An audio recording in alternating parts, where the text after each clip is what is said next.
হে প্রিয়ন, তোমরা সবাই কেমন আছো? আমি তো অনেক ভালো আছি। আশা করছি তোমরা সবাই অনেক ভালো আছো। তোমরা তো সবাই জানোই যে আমরা কতটা ঘুরতে পছন্দ করি, আর সেটা হচ্ছে টেম্পল। সাউথে যেহেতু আছি তার জন্য টেম্পল এখানে প্রচুর। তোমরা যত খুশি মন ঘুরতে যেতে পারো। আর এই ব্যানারঘাটা রোডে এরোপ্লেন রেস্টুরেন্টে তোমরা কারা কারা এসছো প্লিজ কমেন্ট করে জানাবে। দেখো, তোমাদের সাথে কথা বলতে বলতে আমরা চলে এলাম সেই মন্দিরে। এটা হচ্ছে ব্যানারঘাটা রোডে চাম্পাক্কা ধামা ব্যানারঘাটটা টেম্পল। তোমরা কারা কারা এসছো সেটাও কিন্তু কমেন্ট করে জানাবে। মন্দিরের ভিতরটা কিন্তু খুবই সুন্দর। ফার্স্ট টাইম গেলাম। এই রোডে আসা হয় কিন্তু মন্দিরে যাওয়া হয় না। ফার্স্ট তো আমি এই মন্দিরটার ভেতরে ঢুকে পড়ে প্রণাম করে তারপরে নেক্সট এই অপোজিটে এতগুলো সিঁড়ি দেখে আমার মাথায় হাত। মনে হয় 200 থেকে 250টা সিঁড়ি হবে। এই সিঁড়িগুলো নাকি আমি পার করে একটা সুন্দর ভিউ দেখতে পারবো। ভাবো তো, এতগুলো সিঁড়ি আমি কখনো উঠিনি।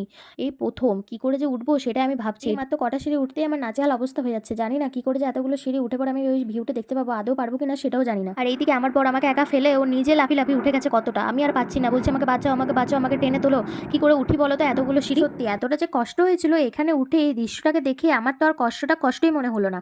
এত সুন্দর দৃশ্য তোমরাই দেখো। যদি এতটা কষ্ট করে এত সুন্দর দৃশ্য দেখতে পারলে তো এই কষ্টটা তো কিছুই না। আর এই দেখো, একটু পরে না প্রচুর পরিমাণে বৃষ্টি পড়ছিল, তার জন্য এখানে বসে পড়লাম। আর এখানে কিন্তু শিলাবৃষ্টি হয়েছিল। ফার্স্ট টাইম আমি কিন্তু ব্যাঙ্গালোরে শিলাবৃষ্টি দেখলাম। তোমরা কারা কারা দেখেছো সেটা কিন্তু আমার কমেন্ট করে জানাবে। সাউথে কিন্তু প্রত্যেকটা টেম্পলই পাহাড়ের ওপরে। পাহাড়ের ওপর থেকে চারপাশে দৃশ্যগুলো কিন্তু অপূর্ব দেখতে লাগে। দেখো এই সাইডেও যেমন এতটা জঙ্গল ছিল, আমার তো খুব ভালো লাগছিল ভিউটা দেখে। আর তারপরেই আমরা বেরিয়ে পড়ি বাড়ি যাওয়ার উদ্দেশ্যে।